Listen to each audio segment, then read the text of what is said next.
Olá pessoal, tudo certo? Quero comentar com vocês um pouquinho a respeito desse livrinho aqui, ó, Felicidade Conjugal, do Tolstói, que é mais uma daquelas pedradas que a gente acaba levando quando a gente se aventura no mundo da literatura, para no primeiro momento se divertir um pouquinho, né? Sair um pouco das telas e se divertir um pouco, mas sabendo que vai levar uma pedrada mesmo, que vai levar uma paulada mesmo. Eu comentei aqui com vocês já do mesmo autor, A Morte de Ivan Ilitch. Fiz alguns vídeos no ano passado a respeito desse livro, que também é uma baita de uma pedrada. E agora esse daqui, que é mais uma novelinha do Tolstói, só que dessa vez voltada para o âmbito do relacionamento conjugal, de relacionamento a dois, né? Só que por que esse livro é interessante? Não só por conta da questão do relacionamento a dois apenas, o que acaba atraindo especialmente as mulheres para a leitura de um livro como esse, né? Que tem um título pesado como esse. Tanto que os meus amigos, eu trabalhei esse livro com os rapazes aqui também, aqui em Cuiabá, né? Pessoalmente, num grupo pessoalmente. E os caras dizendo assim, padre, o senhor tem que arrumar mais livro de homem pra gente ler, né? É, eu entendo o que eles querem dizer, mas ao mesmo tempo é importante entender que esse livro não é um livro de menininha e nem trata de assuntos de menininha, porque, muito pelo contrário do que se possa imaginar num primeiro momento, esse livro se trata de amadurecimento para o amor, de sermos maduros no amor. E olhando a atitude de Adão e Eva, por exemplo, como nossos primeiros pais, que nasceram numa posição de maturidade, em que Deus os tinha feito para amar, olhando para o outro, cuidando do outro, zelando pelo outro. E um sinal que nós temos a respeito disso é o fato de que eles estavam nus, e isso não era um problema para eles.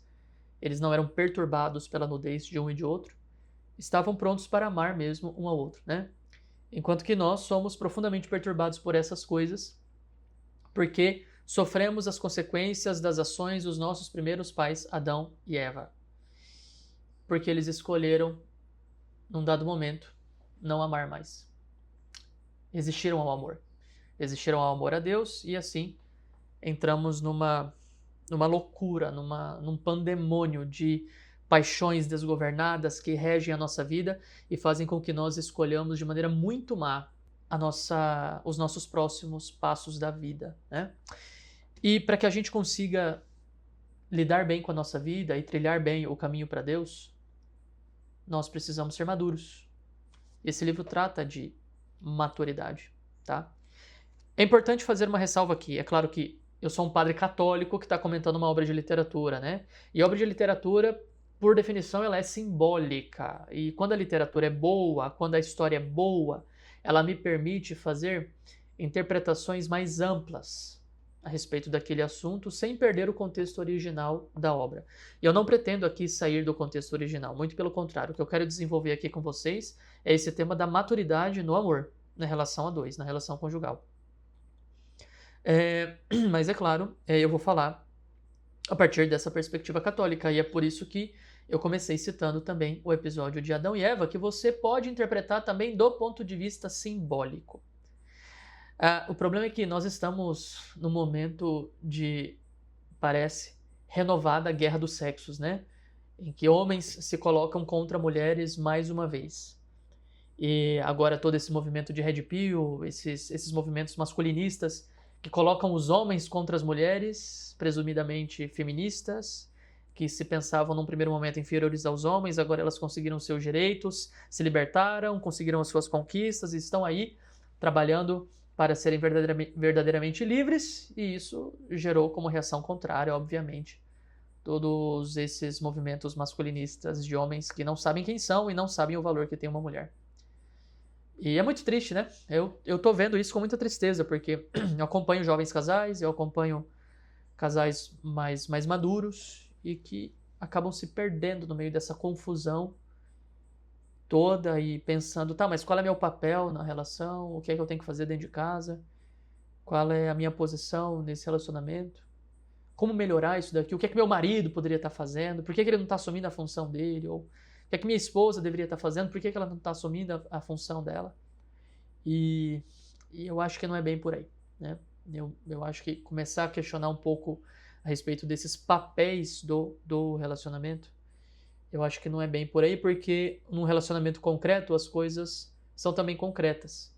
E aquilo que a gente entende de maneira abstrata como sendo o suprassumo da felicidade conjugal, não é bom, não é bem o que se vê no dia a dia, nas relações concretas, nas relações humanas concretas. E esse livro consegue trazer isso para nós de maneira bastante oportuna para o tempo que nós estamos vivendo, né? Então vamos lá, vamos conversar aqui sobre o livro. Eu quero apresentar para vocês algumas temáticas que eu encontrei aqui no livro, para a gente desenvolver esse tema da maturidade, que é o que importa aqui, né? A questão da maturidade. Para crescer no relacionamento, maturidade, e não simplesmente assumir papel no relacionamento. E aí, o primeiro ponto que o livro apresenta para nós é a questão da solidão em que se encontravam os dois personagens principais, a Mária e o Sergei. Cara, olha, sinceramente, vocês vão me perdoar, mas eu não sei se eu sei pronunciar o nome desses caras aqui, não. Mas é Sergei, sei lá.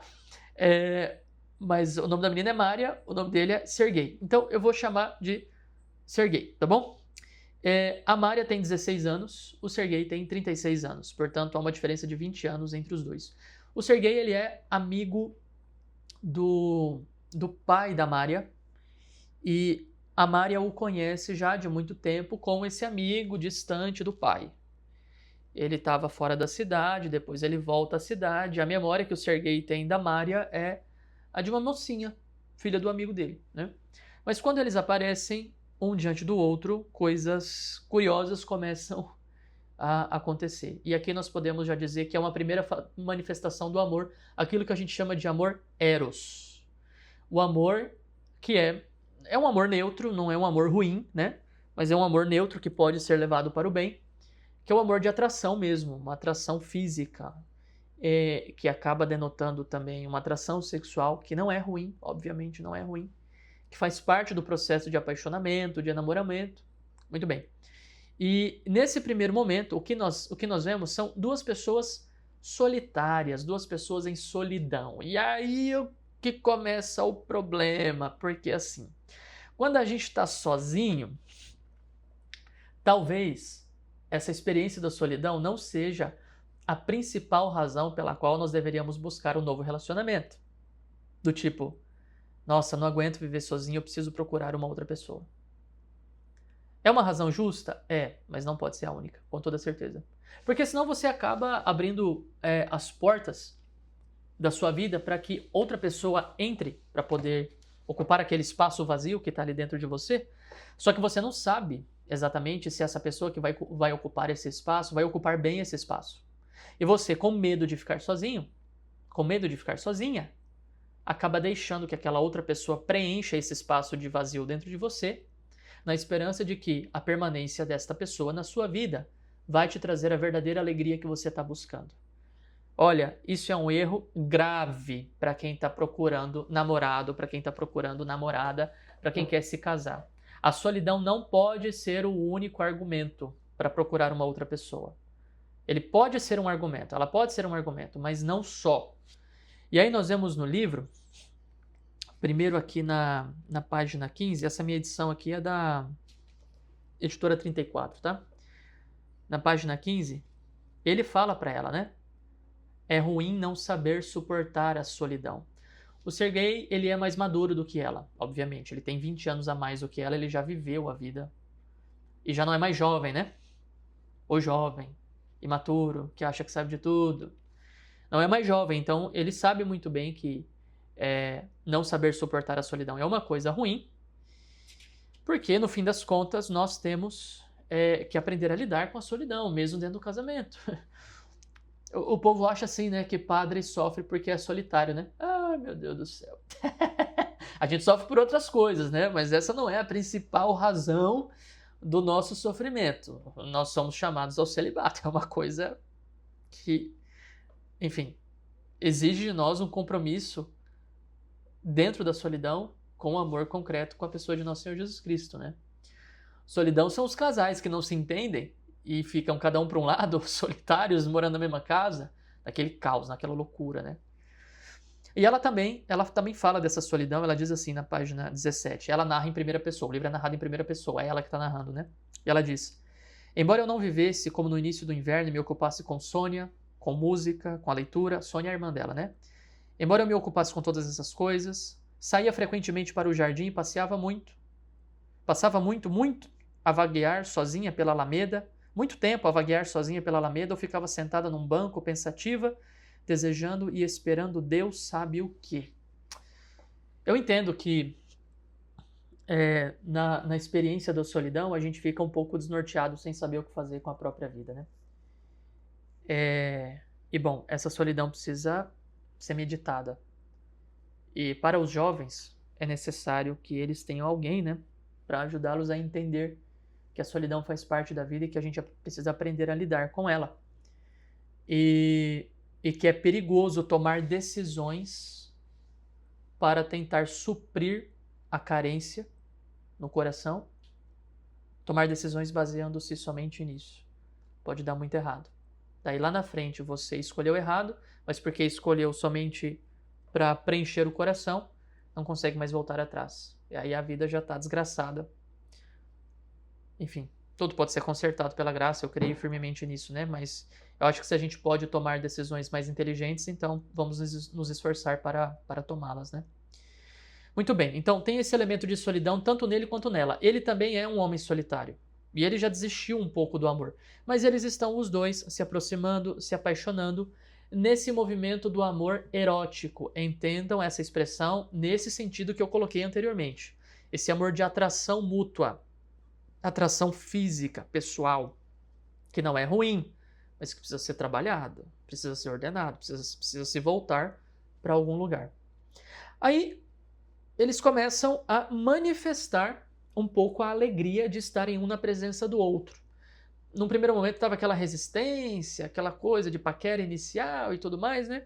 Mas eles começam a manifestar a alegria de estar um na presença do outro. E aí vem a temática da felicidade, que está no título desse livro, Felicidade Conjugal.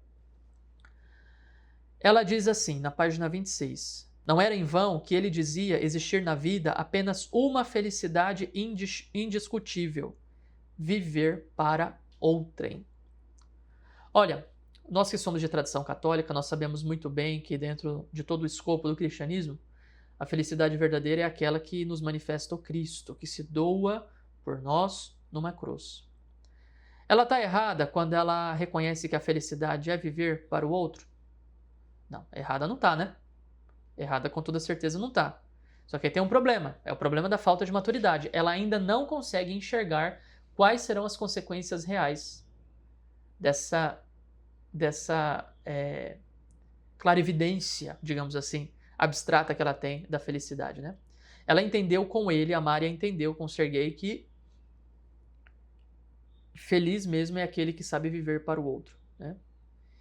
E ela passava todo esse tempo vivendo com ele, querendo viver com ele, entregando a sua vida para ele, na esperança de que fosse de fato feliz, nesse movimento de ser feliz para agradar o outro, né? Olha, mais católico do que isso aqui é impossível. Só que tem o problema da imaturidade, né? Ela não faz a mínima ideia do que são as consequências concretas dessa posição. Será que ela está pronta para amar?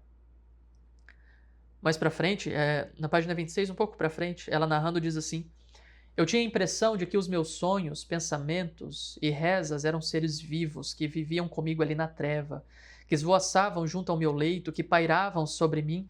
Imaginação fertilíssima, um problema para uma pessoa imatura, não saber controlar a sua imaginação, não saber ordenar a sua imaginação. E cada pensamento era um pensamento dele, cada sentimento também. Então ainda não sabia que era amor, pensava que isto podia ser sempre assim e que este sentimento nos era dado gratuitamente. Tá procurando viver para o outro, né? Tá procurando se entregar para o outro.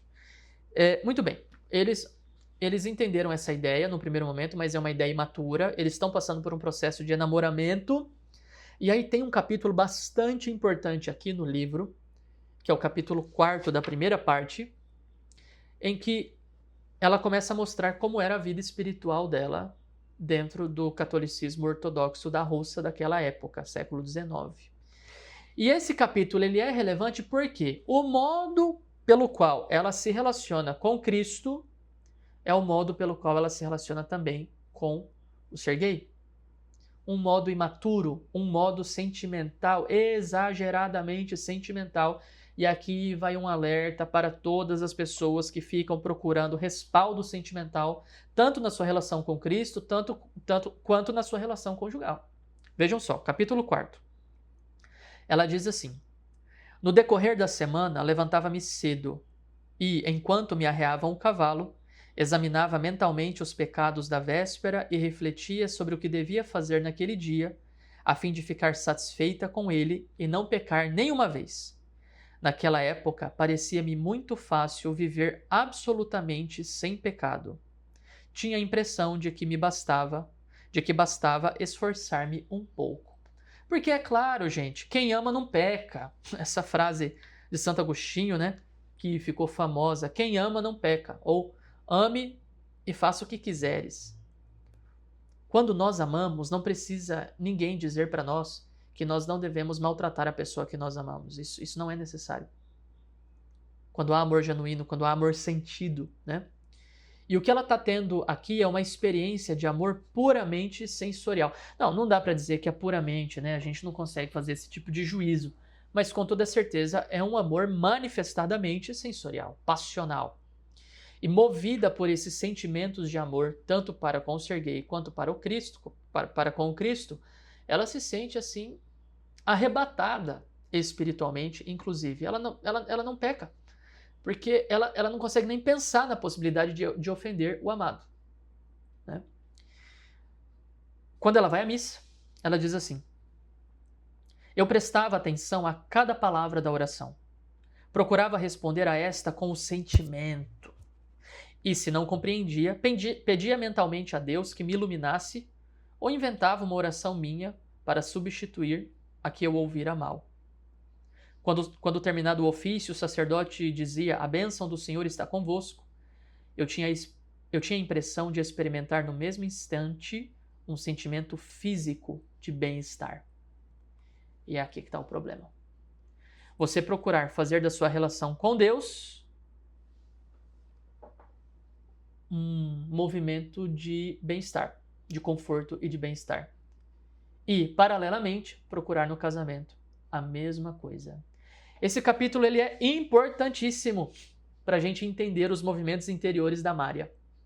E como isso também reflete, simboliza os nossos próprios movimentos interiores quando nós estamos buscando, tanto no relacionamento com o Senhor, quanto no relacionamento interpessoal entre marido e mulher, esse apoio do sentimento para que nós possamos tomar as nossas decisões vitais. Aquilo que vai orientar mesmo a nossa vida. E não vai dar certo.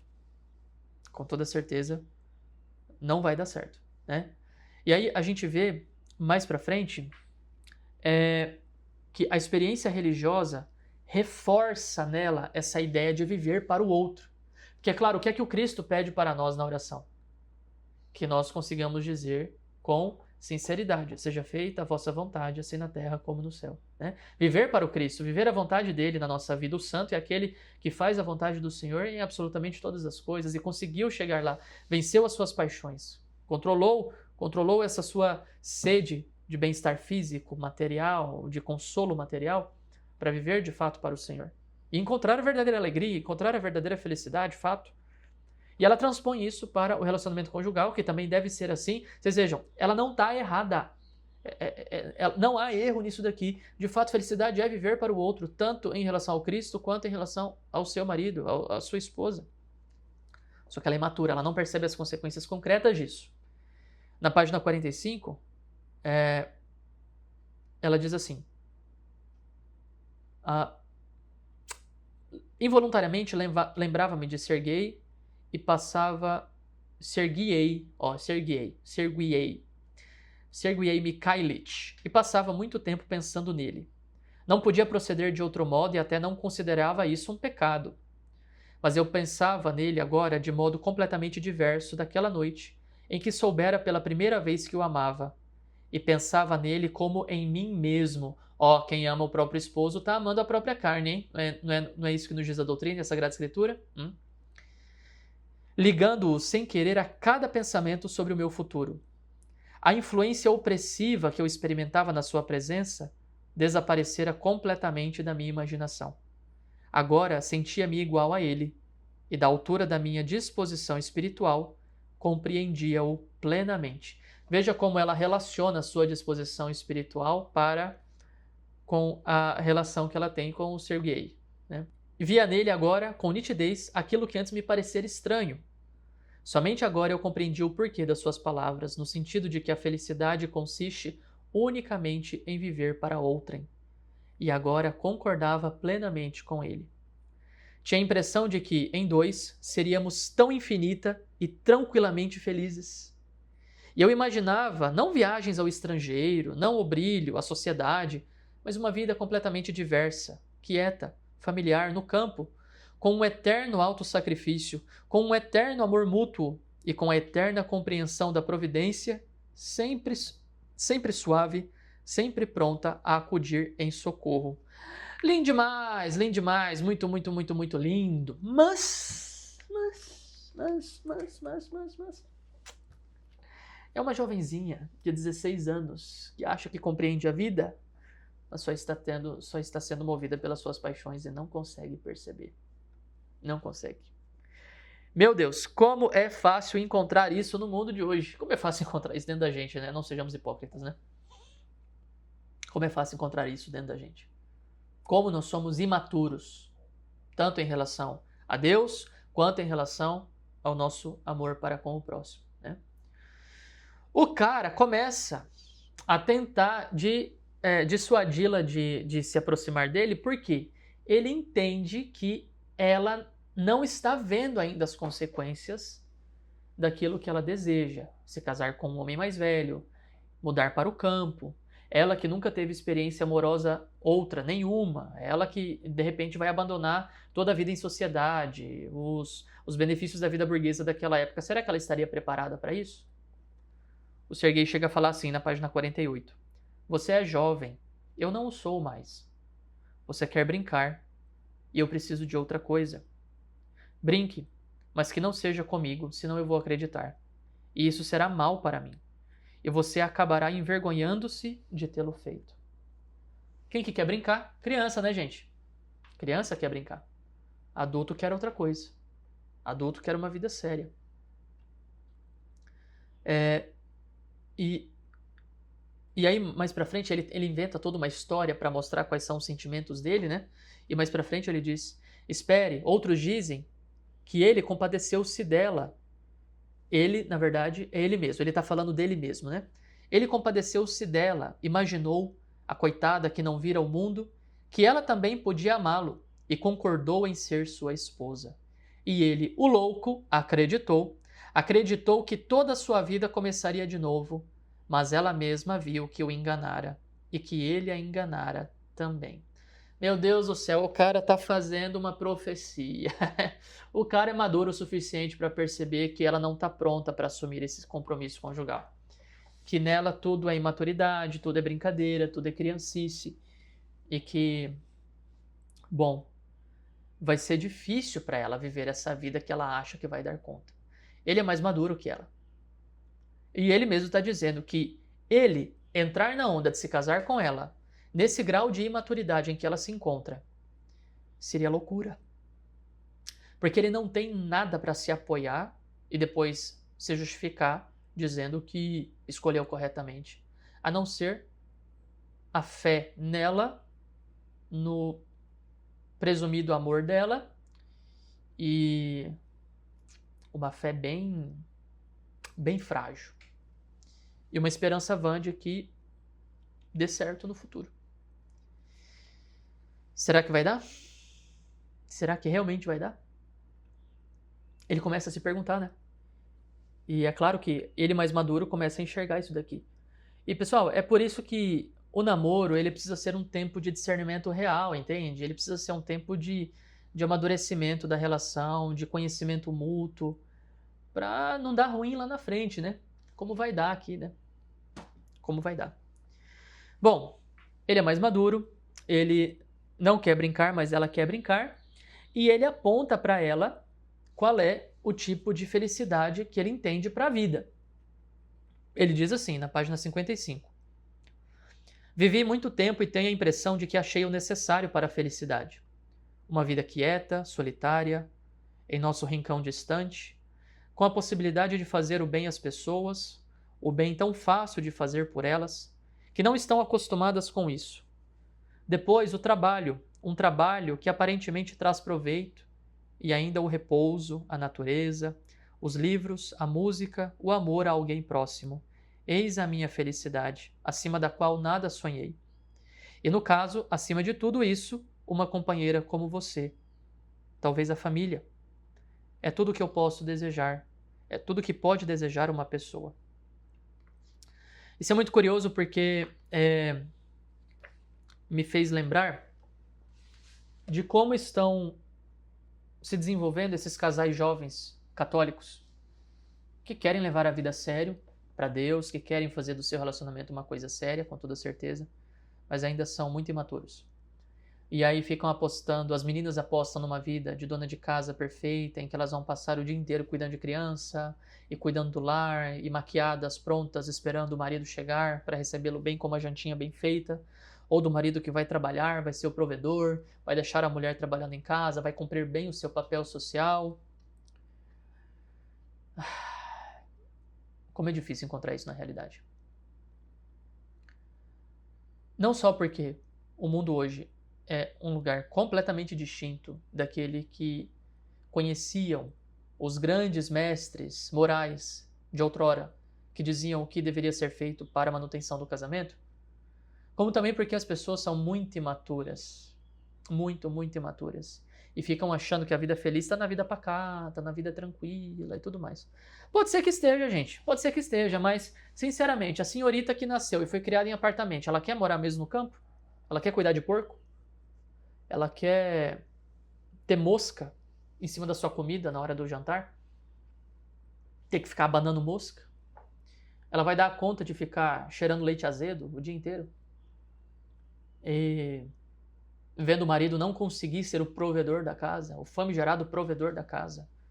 Porque, afinal de contas, é difícil que o salário de uma só pessoa consiga manter uma família. Padre, o senhor é contra os papéis sociais dentro do casamento? Eu só estou tentando ser realista. O mundo que nós vivemos é esse. Vai fazer o quê? E eu vejo muita imaturidade nas pessoas de não perceberem que estão entrando numa furada.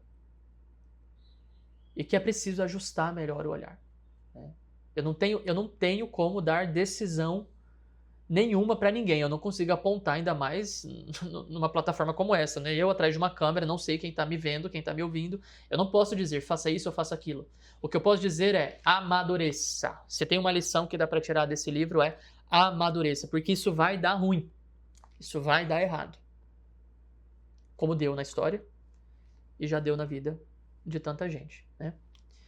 Ele apontou, então, essa como sendo a sua felicidade. Ela acreditava que, de fato, ela também nasceu para esse tipo de vida feliz e tudo mais. E, não, vamos casar.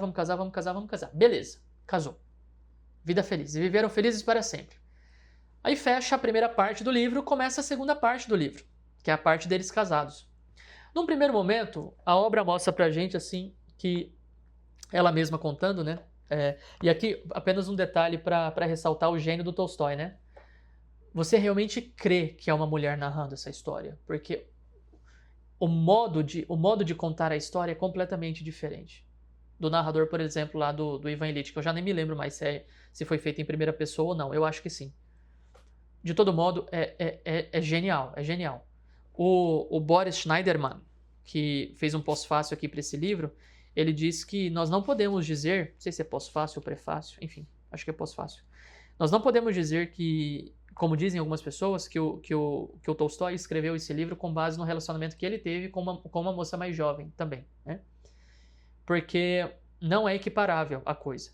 Com toda certeza, ele pegou informações desse relacionamento, né? Ele entendeu melhor como é que uma mulher pensa.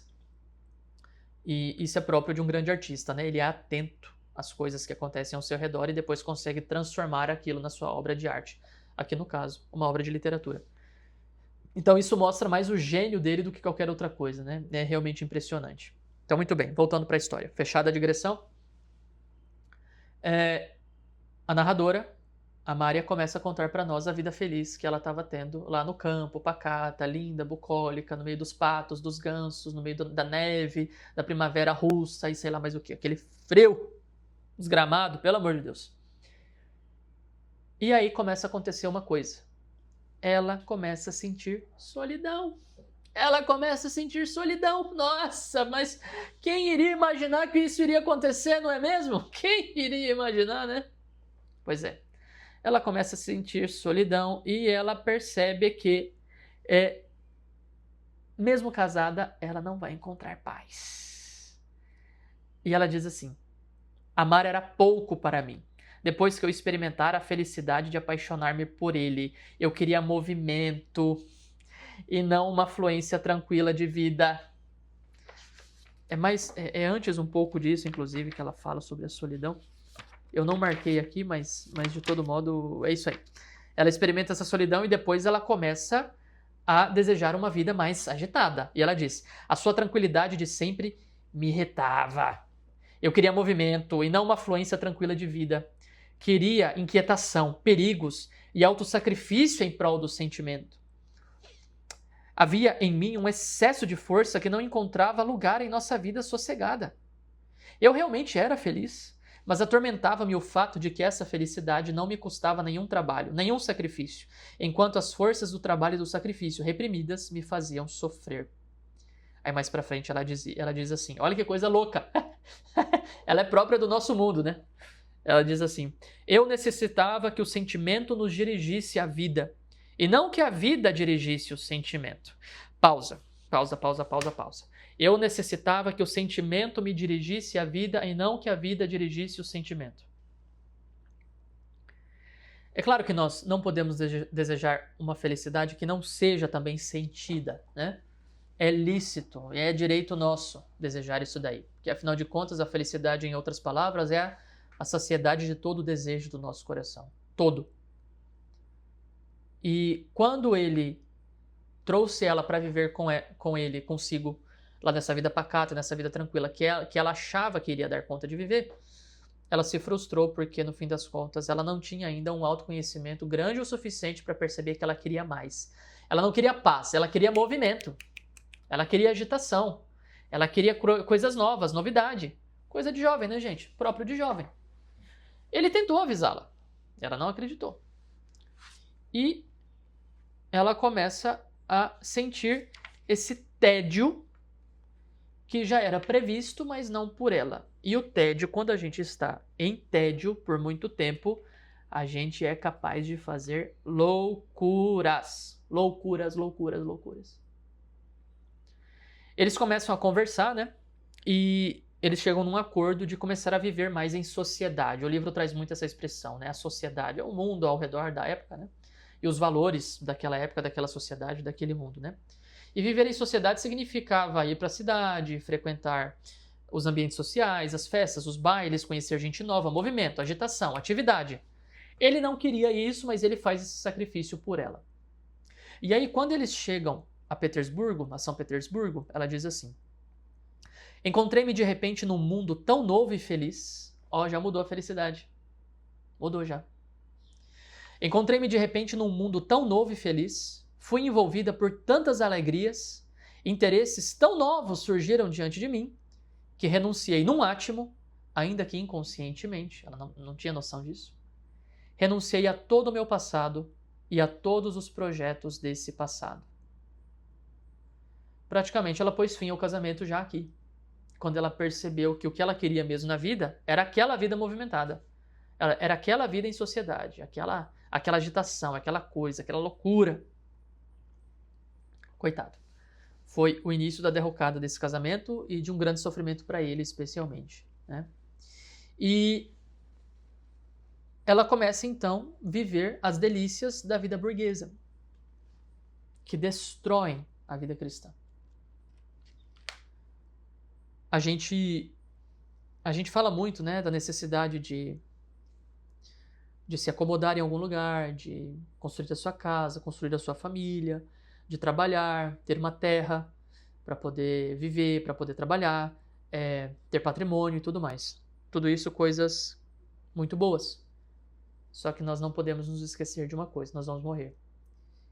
E se a gente colocou a nossa esperança de felicidade aí, nesses lugares, diante da morte, nós seremos tomados de supetão, com surpresa, porque não preparamos a vida feliz verdadeiramente. No Evangelho de São Lucas, no capítulo 12, nós temos aquela parábola em que Jesus fala do homem rico, que já era rico e de repente teve uma colheita maior ainda, imprevista, e precisou construir celeiros maiores para poder guardar toda a colheita nova. E aí, quando ele fez isso, ele pensou assim, pronto, agora você pode comer, descansar, beber, se divertir, né? Você já fez tudo o que devia fazer, agora é só curtir. E a parábola termina com Jesus dizendo, louco, ainda hoje pedirão a tua vida, né? Aquele que quer viver uma vida tranquila aqui, esse será pego desprevenido. Ele saiu do estado de vigília. E esse cara que se acomodou, ele simplesmente se esqueceu de que o caminho é o caminho mesmo da cruz. Esse é o caminho da vida espiritual, esse é o caminho da espiritualidade verdadeira, né? E foi isso que acabou acontecendo aqui com eles, né? De alguma forma foi o que acabou acontecendo com eles. Aquela vida perfeita não era bem a vida perfeita. Ele também errou, de alguma forma, porque ele não viu a mulher que tinha diante de si, ou ele fez questão de tampar os olhos e não enxergar.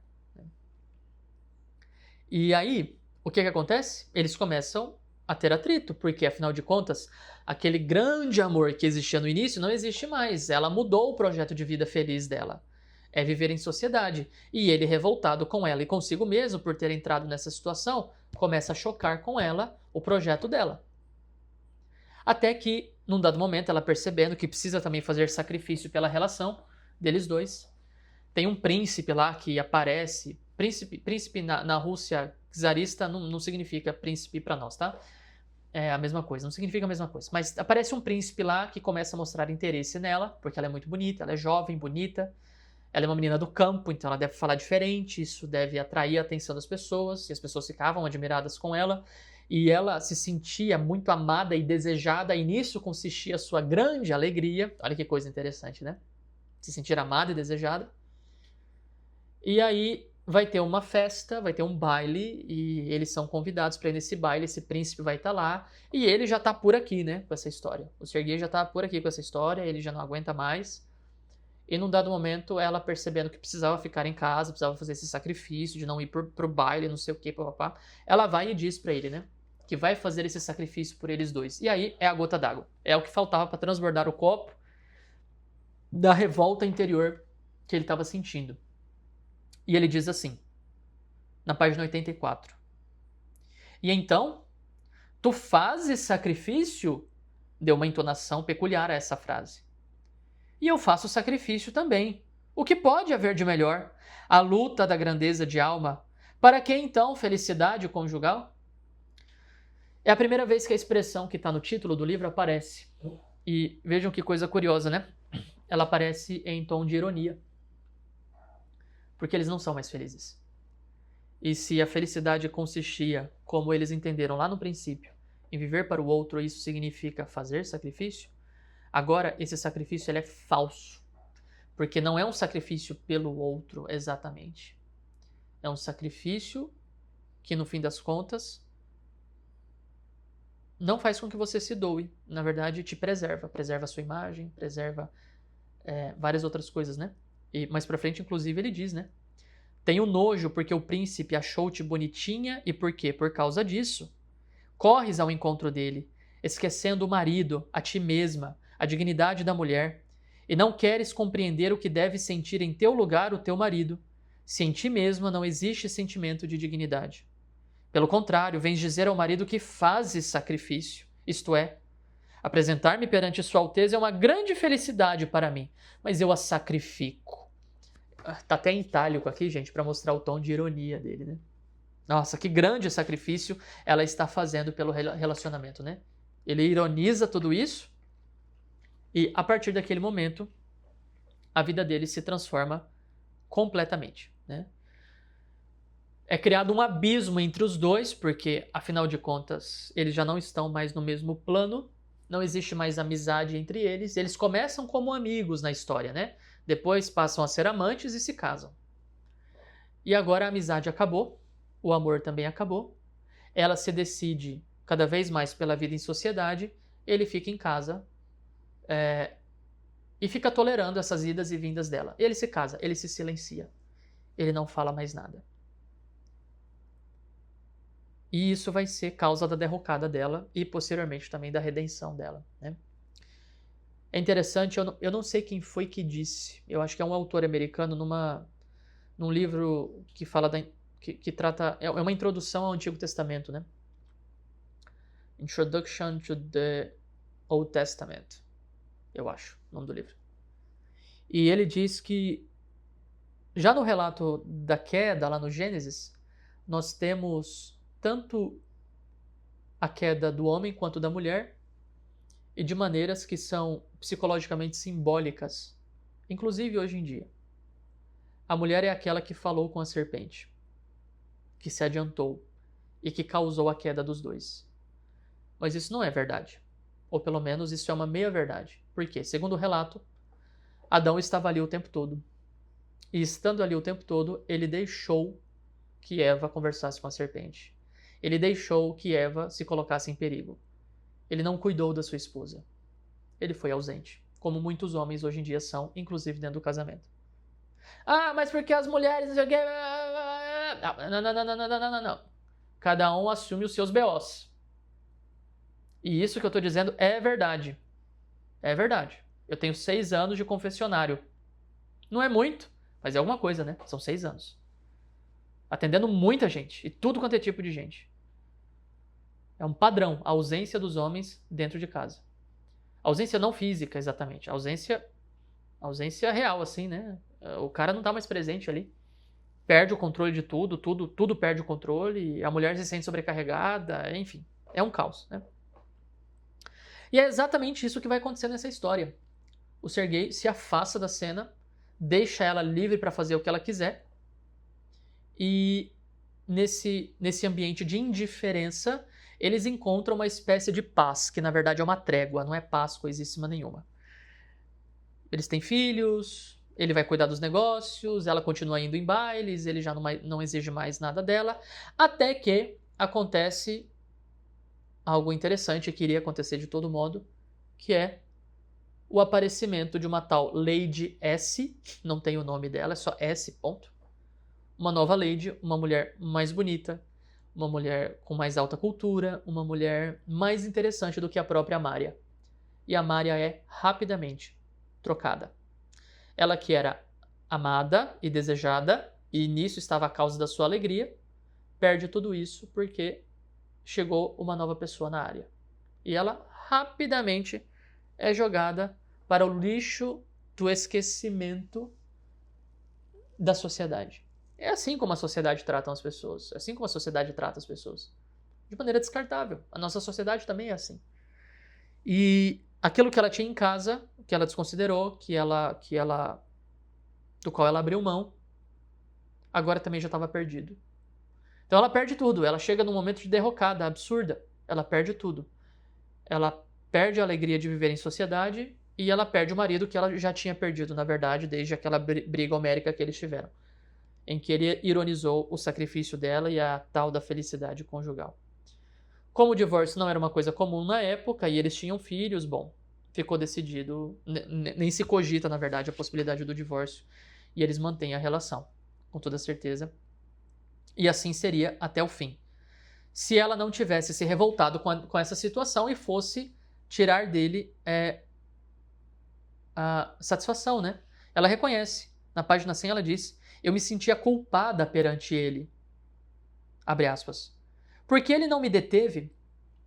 Por que foi insincero comigo? Por que evitou explicações? Por que me ofendeu? Perguntei a mim mesma. Por que não utilizou sobre mim o poderio do seu amor? Ou não me amava? Olha o que ela pergunta, gente. Ela está se perguntando por que ele não utilizou o poder que ele tinha por me amar para me ajudar, para me corrigir, para para tentar me tirar desse caminho. Olha, tá aqui uma frase que eu acho que não poderia soar mais antifeminista, né? É impressionante. Por que que ele não utilizou o poder que ele tinha sobre mim para me submeter a ele e me ajudar? Ele não fez. Ele foi ausente. Ele errou também. Ele errou. Ela errou mais. Ela errou mais. Ela destratou ele, ela abandonou ele, ela trocou ele, ela enganou ele. Mas ele também errou, né? E é nesse momento de crise que eles começam a passar é que pode aparecer a possibilidade de redenção diante da cruz, a ressurreição possível. E para utilizar, para encaixar tudo isso naquilo que nós estamos conversando aqui a partir dessa história, diante da cruz, a possibilidade de amadurecimento, né? O que é que eles vão fazer agora? Eles vão ou não vão amadurecer? Eles vão ou não vão pegar esse touro pelo chifre e amadurecer de verdade? Felizmente é o que acontece. As últimas páginas são muito bonitas, né? As últimas 3 páginas, como foram também as últimas páginas do Ivan Illich, é interessante isso, né? As últimas 3 páginas são muito bonitas e basicamente o que acontece é, eles dois, num momento de conversa íntima lá, eles reconhecem que o amor de outrora estava acabado. Acabou. Aquele amor não existe mais. Que cada época tem o seu amor, o Serguei reconhece isso, dizendo para ela acolhe. E que eles não precisam mais repetir a vida. E nem tentar reviver o sentimento como se aquela coisa do passado, se naquela coisa do passado estivesse a razão, a causa da sua alegria. Não. Vamos caminhar para frente. Vamos trilhar o caminho para frente. Amadurecer mesmo. E lutar por nós dois, lutar pela nossa família, né? E aí vem o último parágrafo da história, que diz assim: a partir desse dia, terminou o meu romance com meu marido. O sentimento antigo tornou-se uma recordação querida, algo impossível de trazer de volta. E o novo sentimento de amor aos filhos e ao pai dos meus filhos deu início a uma vida nova, de uma felicidade completamente diversa, e que ainda não acabei de viver. Reticências. Cara, bonito, hein? Ou seja, amadureceu. Amadureceu. Um amadurecimento que não finalizou, com toda certeza, porque aí começa a terceira parte da história, né? O livro é dividido em 2 partes, e esse é o fim da segunda parte. E qual é a terceira parte? A terceira parte é o que acontece após o término do romance, em que eles precisam trabalhar pela felicidade um do outro. Um trabalho agora mais maduro, um trabalho mais sóbrio, mais firme, portanto, né? Bom, daria ainda para comentar várias outras coisas a respeito desse livro, mas não dá para ficar se alongando assim, né?